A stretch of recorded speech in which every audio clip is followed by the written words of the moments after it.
The Wisbech and Fenland Museum was established in 1835, but they very quickly ran out of space. And so in 1847, the building that we're now standing in, this building, was completed and opened. Initially without an extension which has been put on since behind me to the library. And it has been here ever since. I think museums are important for every area, every country. I think they're worth saving, and I think the number of people I've seen in here only today suggests that many others do as well.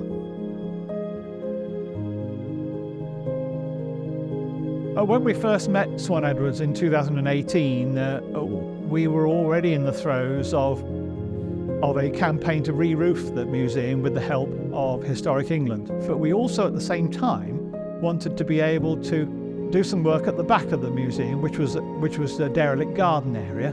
We wanted to create a new entrance because it was perceived that the entrance at the front, which is up some very high steps, was a deterrent to a lot of people. And I asked James Burton to help me visualise and prepare and produce a specification for that work so that I could then go and start looking for the funding. And so that's where we started in 2018.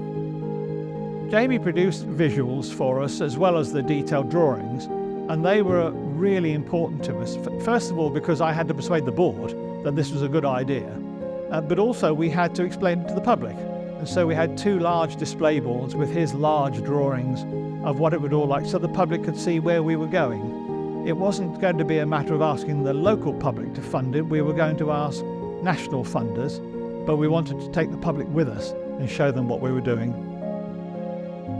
The main area that we were really struggling with was the levels. Needless to say, you have to be very conscious of where the water's going to go with the sort of weather we have nowadays. And it was very, very difficult to make the area one level throughout. So in the end, we had to decide we couldn't do that. And with their guidance, we created a separate lower courtyard. Swann Edwards did all the specification and drawings for the new entrance gateway that is out there.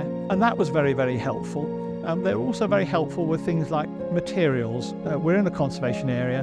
The conservation officer was very concerned about the materials we were going to use. And unfortunately, some of those were far too expensive, far more than we could afford. And so we eventually, with their help, Swann Edwards' help, managed to persuade conservation to let us have the different coloured block paving which we have, and which I feel has worked out very well. But the result, of course, is that we now have a flat entrance. We do have a lift which gives access to all the other floors, and it means that everybody can come in. They can just rest for a while at the tables if they want, or they can come into the museum through the shop and into all of the display galleries without having to climb steps, and we're finding that's being very well received.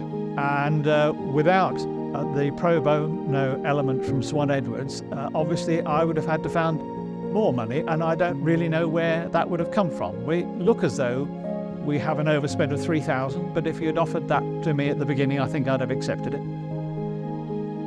I would certainly recommend Swann Edwards. The best thing to do is pick up the phone and ring them. They're very approachable, they're very local to Wisbech, they're easy to get to if you prefer to see someone in person, and you'll find that they're good listeners. So yes, just go for it because there's nothing to fear. I can't promise you'll get it pro bono.